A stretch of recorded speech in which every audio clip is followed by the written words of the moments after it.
Welcome to my YouTube channel. तो चलिए start करते हैं अपनी वीडियो, जिसमें हम कवर कर रहे थे बहुत ही इंपॉर्टेंट क्वेश्चंस। आई होप ये वीडियो आपको अच्छी लगेगी और आपको आपके जो क्वेश्चंस हैं, यदि प्रिपरेशन कर रहे हैं जीआईसी लेक्चरर की, पीजीटी की या एनटीए नेट की सोशियोलॉजी सब्जेक्ट से, तो ये जो क्वेश्चंस मैं बताऊँगी इसकी एक्सप्लेन भी विद हम करेंगे और उसे और भी क्वेश्चन हमारे कलेक्ट हो जाएंगे। तो चलिए स्टार्ट करते हैं। वीडियो अच्छी लगे तो लाइक करें और कोई क्वेरी वगैरह हो तो क्वेश्चन कमेंट बॉक्स में मेंशन कर सकते हैं। क्वेश्चन नंबर हमारा 32 है। जब दो या दो से अधिक व्यक्ति एक दूसरे के साथ जुड़ते हैं तो उसे कहते हैं, क्या कहते हैं? उसे कहते हैं सामाजिक अंतःक्रिया। आंसर हमारा ए राइट है। व्याख्या देख लेते हैं।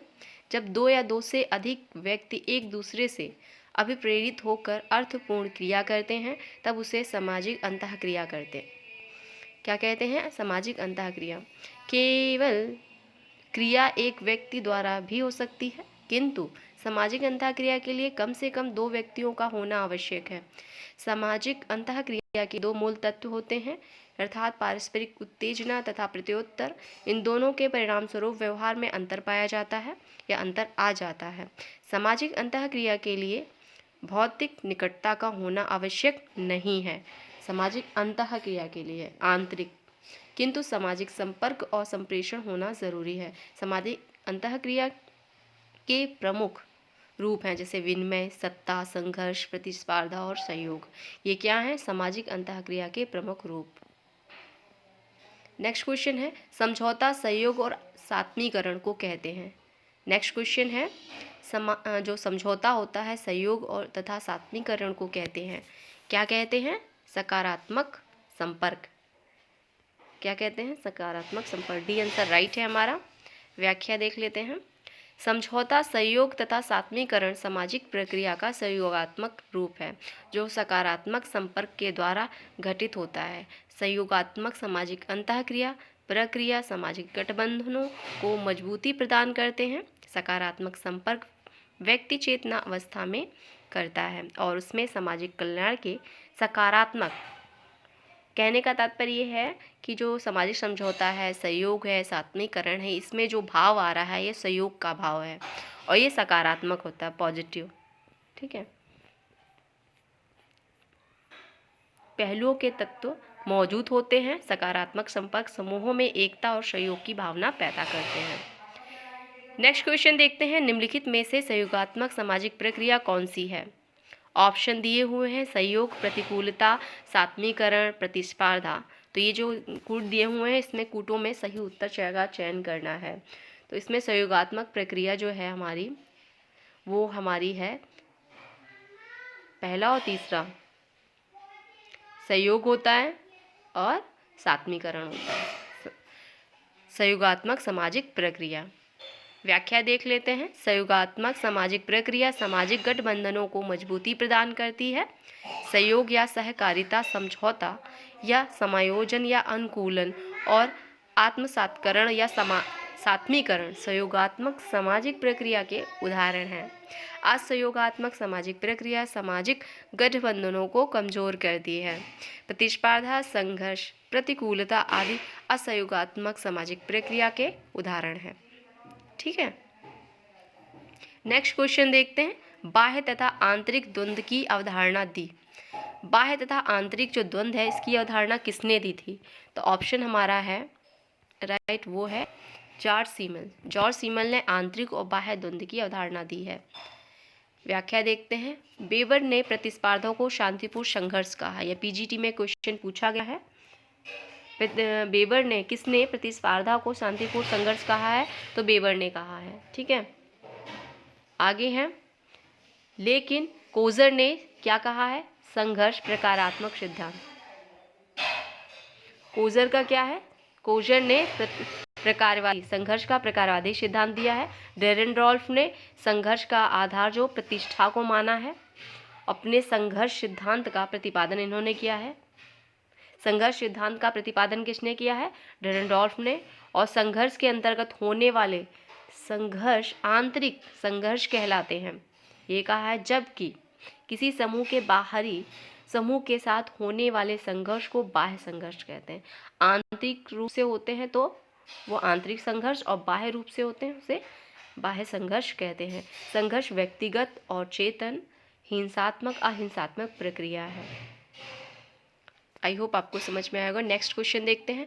वह प्रक्रिया जिसके द्वारा एक विशिष्ट सांस्कृतिक समूह के सांस्कृतिक गुणों के दूसरे में प्रसारित हो जाने को कहते हैं। क्या कहते हैं?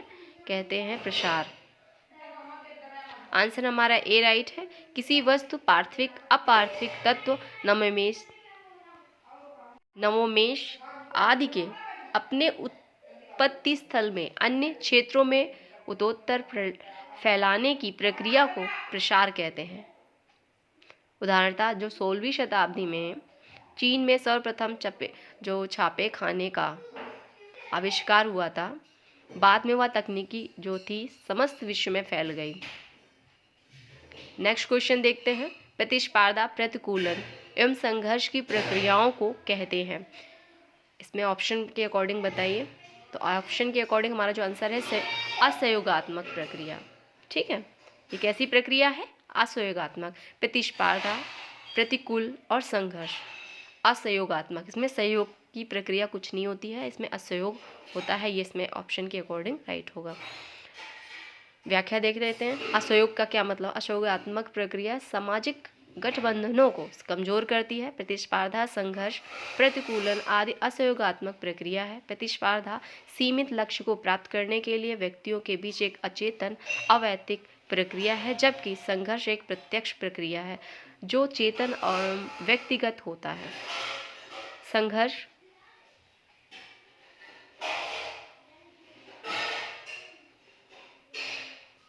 का रूप कभी कभी हिंसात्मक भी हो सकता है। व्यक्तिगत प्रतिस्पर्धा संघर्ष बन जाता है।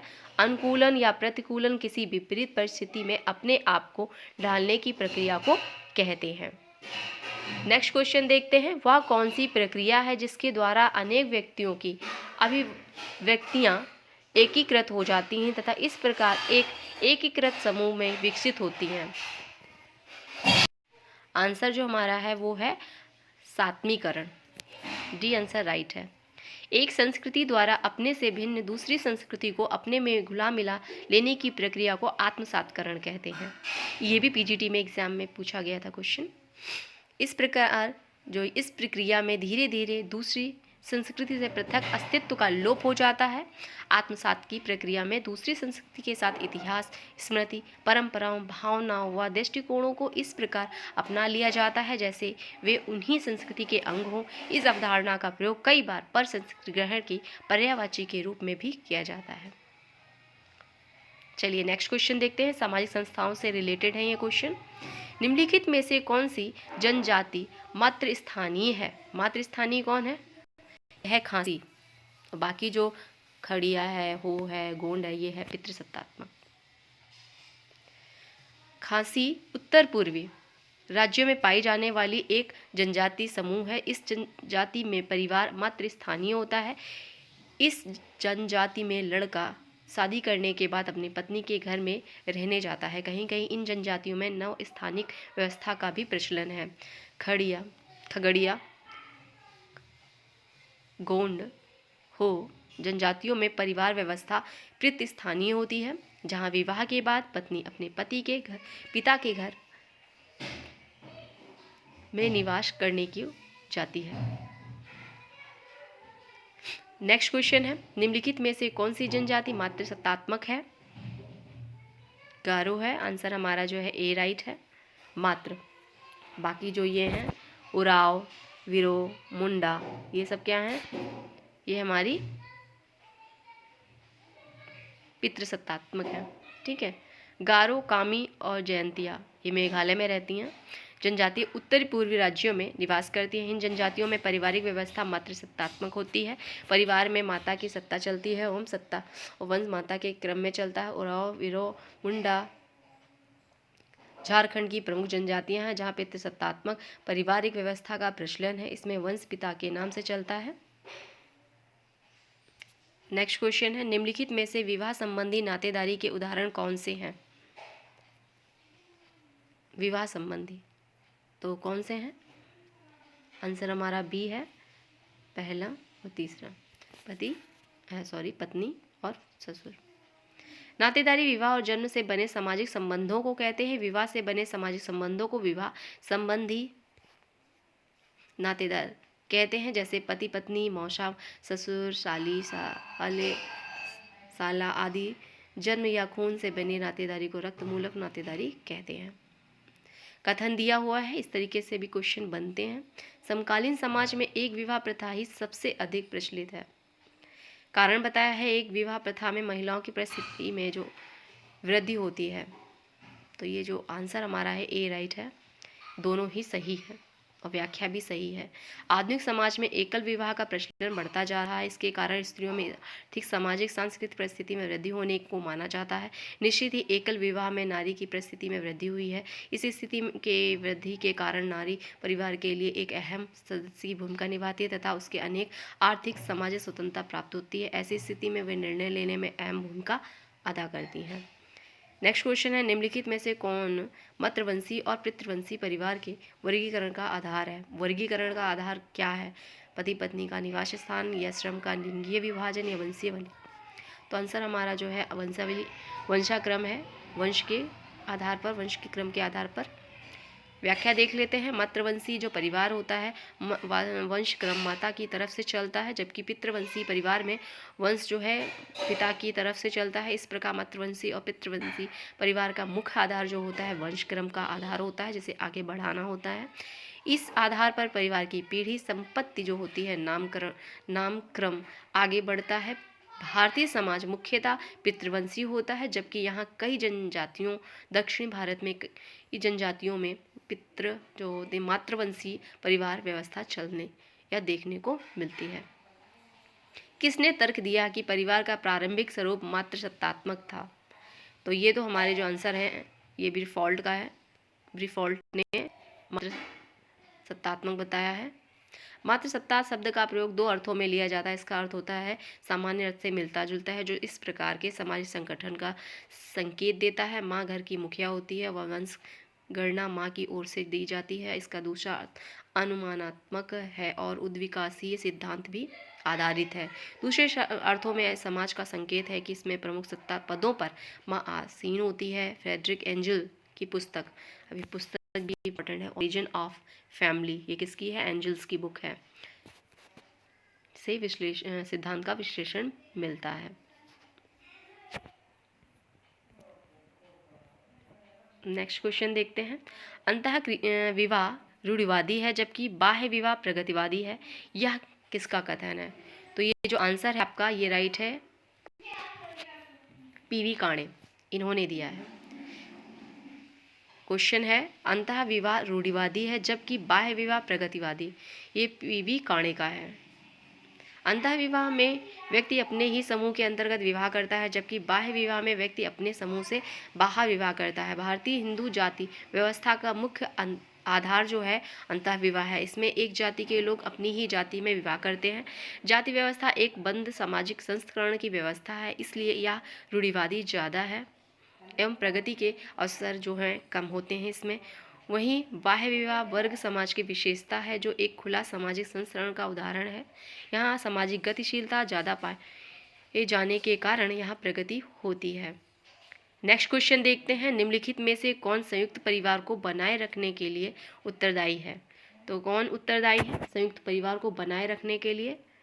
तो ये है हमारा भी संयुक्त संपत्ति। कर्वे ने, जो इंडियन थिंकर हैं, ये हम लेडी हैं इरावती कर्वे जी, इन्होंने संयुक्त परिवार पे, जो इंडियन फैमिली है उस पर अध्ययन किया है इन्होंने। ये इंडियन थिंकर है हमारी सोशियोलॉजी की।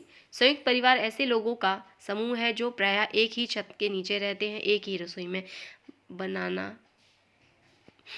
में बना भोजन करते हैं, जिसकी संपत्ति संयुक्त होती है और एक साथ पूजा करते हैं और जो एक दूसरे से किसी विशिष्ट प्रकार के संबंधी की तरह जुड़े होते हैं। संयुक्त परिवार में की एकजुटता का कारण संयुक्त संपत्ति होता है, जो पितृवंशीय आधार पर हस्तांतरित होती रहती है। परिवार के भी सदस्यों को समान संपत्ति में अधिकार प्राप्त होता है।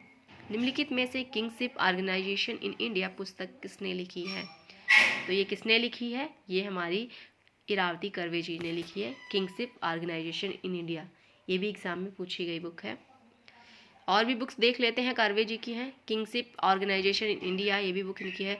Group selection in village community, Hindu society what is caste, Karve ji की बुक है। राधा कमल मुखर्जी की बुक्स देख लेते हैं। Sociology in India, culture and art of India, the social structure of value, dynamic of morals, comics art of India, history of Hindus civilisation, the social justice, the social action of art. Kapadia ji की देख लेते हैं। Marriage and family in India, Hindu kinship, rural family pattern, caste in transition. तो ये book है आपकी K. N.. Kapadia ji की।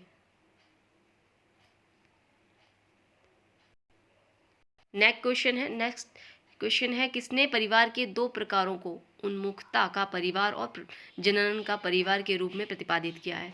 ये भी एग्जाम में पूछा गया है पीजीटी के क्वेश्चन में। उन्मुक्ता का परिवार और जनन का परिवार के रूप में प्रतिपादित किया है। तो ये आंसर हमारा लिंडन जी है। आंसर हमारा डी राइट है।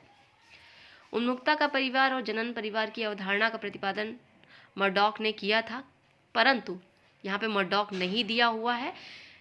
लिंटन वर्नर का भी इस अवधारणा के विकास में योगदान है। जिस परिवार में व्यक्ति का जन्म और शिक्षा दीक्षा होती है उसे जनन परिवार कहते हैं या उन्मुक्ता का परिवार कहते हैं।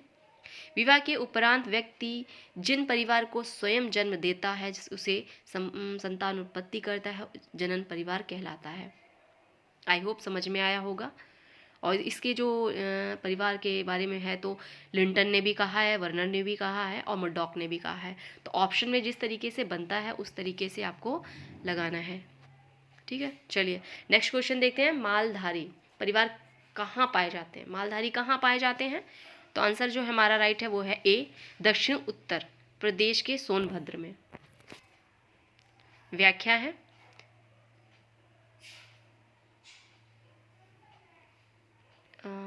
ठीक है, डायरेक्ट क्वेश्चन है तो इसकी कोई व्याख्या नहीं है। नेक्स्ट क्वेश्चन देखते हैं। कौन प्रथम ब्रिटिश सामाजिक मानवशास्त्री था जिसने अंतर्विवाह और बाह्य विवाह संप्रत्ययों का प्रयोग किया था? आंसर हमारा है रेडक्लिफ ब्राउन, सी। अंतर्विवाह और बाह्य विवाह की अवधारणा का प्रयोग ब्राउन ने किया है। विवाह का ऐसा नियम जिसके अनुसार व्यक्ति को 1 मिनट जाति, धर्म, प्रजाति, वर्ग आदि में विवाह करने के लिए बाध्य होना पड़ता है, अंतःविवाह कहलाता है। भारतीय हिंदू व्यवस्था इसका अच्छा उदाहरण है। एक प्रथा, नियम और चलन जिसके अनुसार एक व्यक्ति को स्थानिक रूप से परिभाषित एवं अनुमोदित संबंधों के दायरे जैसे परिवार, गोत्र, प्रजाति आदि के बाहर विवाह करना आवश्यक होता है।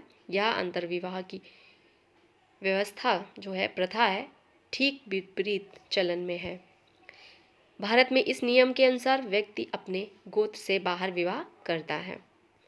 आई होप आपको ये क्वेश्चन काफ़ी हेल्पफुल लगे होंगे और ये काफ़ी इंपॉर्टेंट क्वेश्चंस हैं और एग्ज़ाम में पूछे गए हैं। मोस्टली पीजीटी का प्रिपरेशन कर रहे हैं तो इस तरीके से क्वेश्चन उसमें आते हैं, और एनटीए नेट का क्वेश्चन कर रहे हैं तो भी प्रिपरेशन कर रहे हैं तो उसमें भी इसी तरीके के क्वेश्चन बनते हैं। तो नेक्स्ट वीडियो में आगे से रिलेटेड, इसी से रिलेटेड आगे जो क्वेश्चन है उसे हम कवर करेंगे। और वीडियो अच्छी लगी तो लाइक करिए, कंटिन्यू से जुड़ने के लिए चैनल को सब्सक्राइब कर लें। नेक्स्ट वीडियो में फिर मिलते हैं। Thanks for watch.